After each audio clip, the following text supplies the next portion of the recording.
Hello दोस्तों, welcome to मैथोफाई channel. एक नया रिजल्ट लेके आए आप सबके सामने, that is PGT history male and female. PGT history in DOE director of education and female in DOE and NDMC में। ठीक है, पोस्ट कोड ध्यान रख लेना 831/24। तो भाई 61 वैकेंसी निकाली थी इन्होंने। 50 जो थी मेल की थी, यूआर 28, ईडब्ल्यूएस 4, ओबीसी 10 और फीमेल यूआर 2, ईडब्ल्यूएस 3। ये सारी वैकेंसी निकली थी हमारी।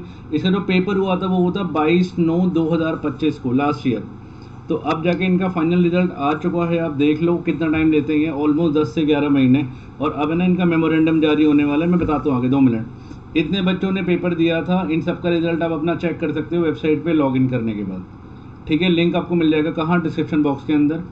भाई अपलोड हो गए हैं। और आपका जो ई डॉसियर आया था वो आया था 29 अप्रैल से 13 मई के बीच में आया था। ठीक है, तो ऑलमोस्ट आप लगा लो, जब ई डॉसियर आता है, अगर जो बाकी कैंडिडेट्स है, ऑलमोस्ट 2 to 3 मंथ्स लगते हैं फाइनल रिजल्ट आने में। तो भाई आप जो भी कैंडिडेट है, कम से कम एक पोस्ट आपको फिल करनी ही पड़ेगी इसके अंदर। ठीक है, फाइनल सिलेक्शन होगा, वो डिपेंड करेगा आपके कितने मार्क्स है और क्या टर्म्स और कंडीशन उनकी बोर्ड की है। ठीक है, तो 22/9/2025 को पहला पेपर हुआ था हमारा पीजीटी हिस्ट्री का। अच्छा, एक और बात, अब देखो, अब क्या है, एक बार ज़रा चेक कर लेना कि कट ऑफ के अकॉर्डिंग भाई कौन कौन से कैंडिडेट है। इसमें अपना रोल नंबर एक बार मैच ज़रूर कर लेना, इसका स्क्रीनशॉट ले लेना और अपने रोल नंबर ज़रूर मैच कर लेना, बहुत ज़रूरी है। ये यूआर है, ये ईडब्ल्यूएस है, ओबीसी, एससी टोटल 6 वैकेंसी। ठीक है, एसटी, अब ये है फीमेल वाले, वो ऊपर वाले मेल वाले थे। ये आपका यूआर हो गया, टोटल 1 वैकेंसी है। ईडब्ल्यूएस, ओबीसी, ठीक है, एससी, एसटी 61 वैकेंसी है टोटल, सबको मिला के, मेल फीमेल को मिला के। ठीक है, तो भाई याद रखना इसमें एक और चीज़, अगर इसमें नाम आ गया इसका मतलब ये नहीं है अभी आपके प्रॉपर डॉक्यूमेंट्स को वेरीफाई किया जाएगा।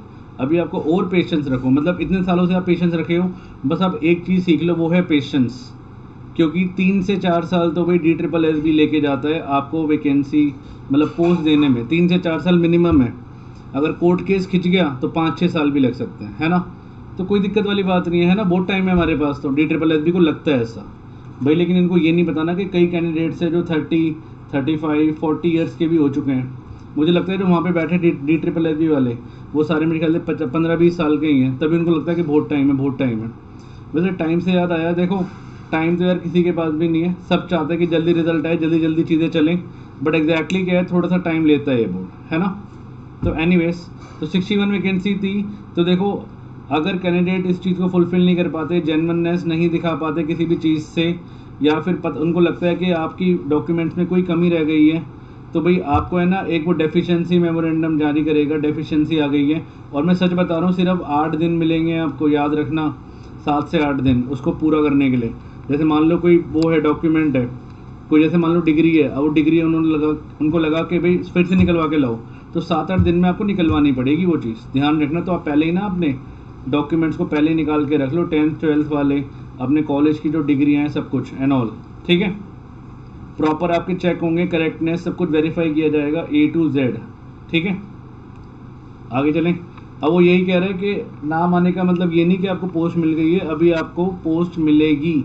अब तो फाइनल रिजल्ट आ चुका है आपका, इसमें रोल नंबर आ चुका है, मतलब ये कंफर्म है कि आपको पोस्ट मिलेगी। बस अब सिर्फ बात रह गई है डॉक्यूमेंट्स की, समझे। जो पहले रिजल्ट आया था उसमें आपको ये डर था कि फाइनल मेरिट लिस्ट में होगा नहीं होगा, अब आपका फाइनल मेरिट लिस्ट में नाम आ चुका है, इसका मतलब कॉन्ग्रेचुलेशंस कि आपको पोस्ट मिल जाएगी। बस डॉक्यूमेंट्स को एक बार वेरीफाई कर लो, बस बात खत्म। SC ST OBC जो भी आप लगाओगे सब कुछ प्रॉपर वेरीफाई होगा DOPT के अकॉर्डिंग। ठीक है, और EWS अगर के आप कैंडिडेट हो तो भाई आपको क्रीमी लेयर वाला नहीं होना चाहिए, आपको पता ही है ये बात। अच्छा, ये देखो साफ साफ लिखा हुआ है कि भाई प्रॉपर क्या करेंगे, ये डॉक्यूमेंट्स को वेरीफाई करेंगे, NDMC वाले, DOE वाले और जितने भी कॉम्पिटेंट अथॉरिटी, जैसे कि DOE हो गया, ठीक है, NDMC हो गया, तो ये सारे के सारे ना आपके घरों पे लेटर भेजेंगे। अब लेटर आना स्टार्ट हो जाएंगे। ठीक है, मिठाइयाँ ज़रा ले लेना थोड़ी बांटने के लिए। सबसे ज़्यादा मिठाई अपने रिश्तेदारों को देना जो कहते थे कि तुझसे नहीं होगा। ठीक है, रिक्वेस्ट है मेरी, बड़ा मज़ा आता है।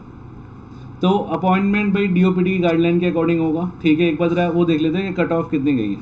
तो ये लास्ट कट ऑफ है मेल की DOE में। देखो लास्ट बंदा जो सेलेक्ट हुआ है, तो UR की 188.54, EWS की 178.90, OBC की 163.78, SC की 166, ST की 175.45, ये फीमेल का DOE में। UR का 203.08, क्योंकि इनकी वैकेंसी कम थी तो इसलिए इतनी कट ऑफ आई गई है, ठीक है। EWS की 174.20, OBC की 170.20, SC की 165.20, ST की 182.04। देखो साफ लिखा हुआ, जो मैं बार बार रिपीट कर रहा हूँ, नाम आने से मतलब ये मत समझ लेना कि आपको पोस्ट मिल गई, जब तक आपके डॉक्यूमेंट वेरीफाई नहीं करते, ठीक है। PGT history male and female. अच्छा एक और बात, यहाँ पे कोई वेटिंग लिस्ट नहीं मिलेगी आपको। कई जगह ना वेटिंग लिस्ट दे देते हैं, बट यहाँ पे नहीं देनी उन्हें, क्योंकि वैकेंसी कम है, तो वेटिंग लिस्ट का करेंगे क्या। सिर्फ 61 वैकेंसीज हैं हमारी, ठीक है। While every care has been taken in preparing the result, DEETR will reserve the rectify the error and omission. अगर फिर भी कोई इसमें कोई एरर है तो वो ठीक कर लेगा भाई, ऑब्वियसली, ठीक है। तो हम नेक्स्ट वीडियो में मिलते हैं। इस चैनल को भी सब्सक्राइब कर लेना, मैं आपको बता रहा हूँ जो सबसे पहले आपके पास अपडेट दूंगा वो मैं ही दूंगा, ठीक है। Okay, tata, bye bye.